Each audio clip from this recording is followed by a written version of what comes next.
গণপ্রজাতন্ত্রী বাংলাদেশ সরকারের মাননীয় প্রধানমন্ত্রীর নির্দেশনায় প্রতিরক্ষা শিল্পে মেড ইন বাংলাদেশ নীতির আলোকে দেশীয় প্রযুক্তির বিকাশ ও নিজস্ব সক্ষমতা বৃদ্ধির লক্ষ্যে বাংলাদেশ নৌবাহিনী নিরলসভাবে কাজ করে চলেছে।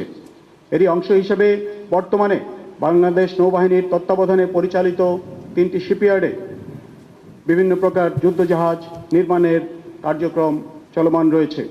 ইতিমধ্যে শিপইয়ার্ড সমূহে বাংলাদেশ নৌবাহিনী এবং কোস্টগার্ডের জন্য যুদ্ধজাহাজ সহ অন্যান্য সরকারি ও বেসরকারি সংস্থার জন্য বিভিন্ন প্রকারের জাহাজের নির্মাণ কাজ হাতে নেওয়া হয়েছে। সম্প্রতি dockyard engineering works limited Narayanganj কর্তৃক একটি ফ্লোটিং ক্রেন বিএনএফসি বলিয়ান নৌবাহিনীকে হস্তান্তর করা হয়েছে।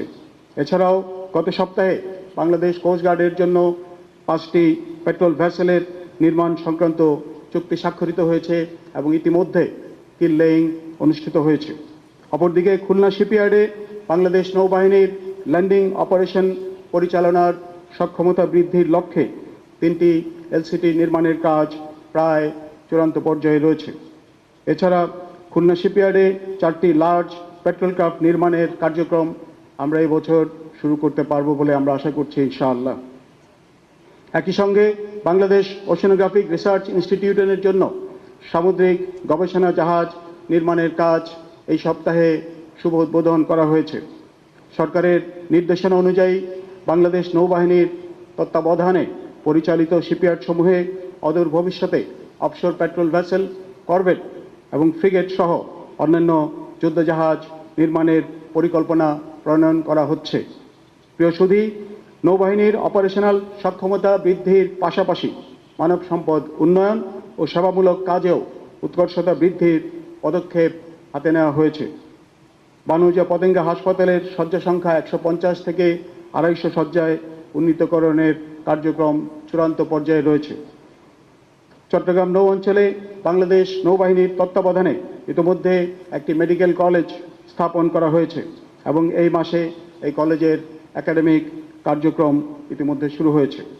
নৌ সদস্য সহ অসামরিক এবং সামরিক ব্যক্তিবর্গ ও জনসাধারণের মধ্যে প্রযুক্তিগত শিক্ষা ও দক্ষতা ছড়িয়ে দেওয়ার উদ্দেশ্য নিয়ে বাংলাদেশ নৌবাহিনীর তত্ত্বাবধানে বরিশালের ঝালকাঠিতে নৌবাহিনী বিজ্ঞান ও প্রযুক্তি বিশ্ববিদ্যালয় স্থাপন এবং ঢাকা নৌ অঞ্চলে বিশেষ চাহিদা সম্পন্ন শিশুদের জন্য আশার আলো স্কুল প্রতিষ্ঠার কার্যক্রম এগিয়ে চলেছে।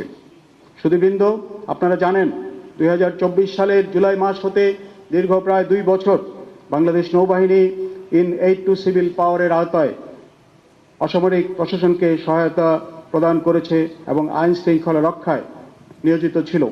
ত্রয়োদশ জাতীয় সংসদ নির্বাচনে উপকূলীয় অঞ্চলে শান্তি শৃঙ্খলা রক্ষায় নৌ সদস্যদের ভূমিকা ছিল সর্বজন বিদিত। বিশেষ করে দুর্গম চরাঞ্চল ও বিচ্ছিন্ন দ্বীপগুলিতে নির্বাচনী সরঞ্জাম পৌঁছানো থেকে শুরু করে উৎসব মুখর পরিবেশে সাধারণ মানুষের ভোটাধিকার নিশ্চিত করতে নৌবাহিনীর কার্যক্রম দেশ জুড়ে প্রশংসিত হয়েছে।